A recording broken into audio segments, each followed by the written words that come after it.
On this day in 1960, the nation acclaimed to be the giant of Africa got her independence from the British colony.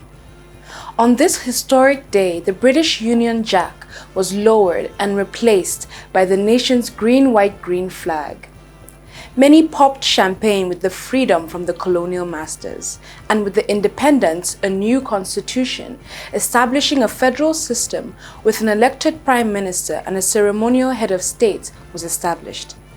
From then, Nigerians took over the reins of leadership from the British colony. Recognizing the country's particular multi-ethnic configuration or diversity, the British government had established for Nigeria a federal structure of government with 3 regions.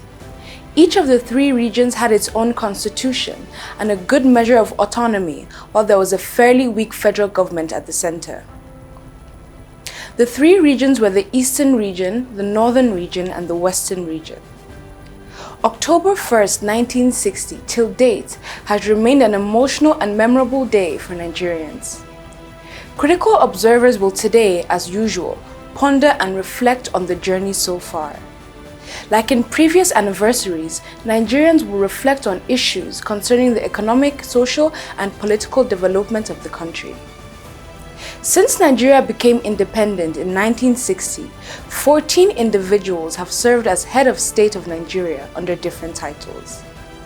The head of state under the Constitution of 1960 was the Queen of Nigeria, Elizabeth II, who was also the Queen of the United Kingdom and the other Commonwealth realms. The monarch was represented in Nigeria by a Governor-General.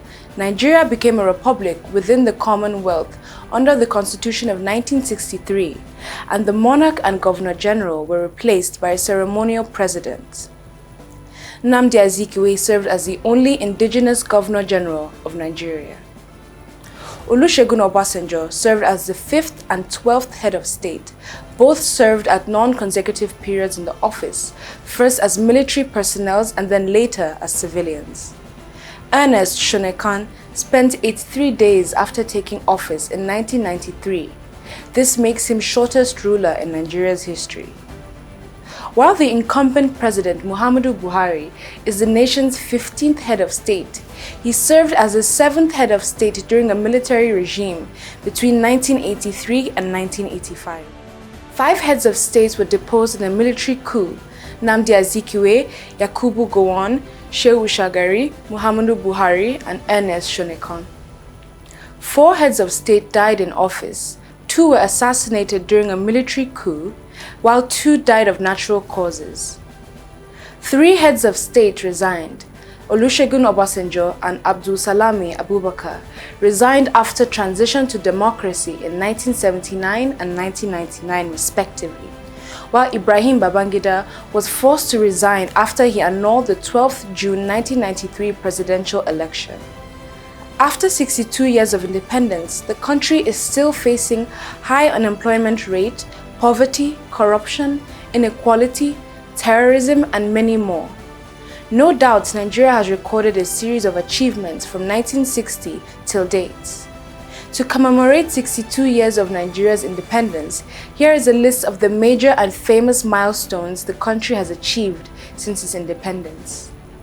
In the 1960s to 70s, Nigeria established its first-generation universities, such as the University of Nigeria, Nsukka, in 1960, the University of Ife, now Obafemi Awolowo University, Ile-Ife, Ahmadu Bello University, Zaria, the University of Lagos in 1962, and the University of Benin in 1970.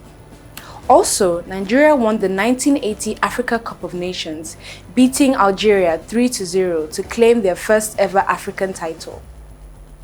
October 16, 1986, Wole Soyinka, a Nigerian playwright and poet, became the first African to receive the Nobel Prize in Literature. Interestingly, Nigeria currently supplies electricity to the Republic of Benin, Togo, and Niger. Despite the leadership crisis that is rocking Nigeria since the Independence Day, the Nigerian people have proven to be resilient, strong, and innovative. They have continued to put the country on the global stage through individual and cooperative efforts.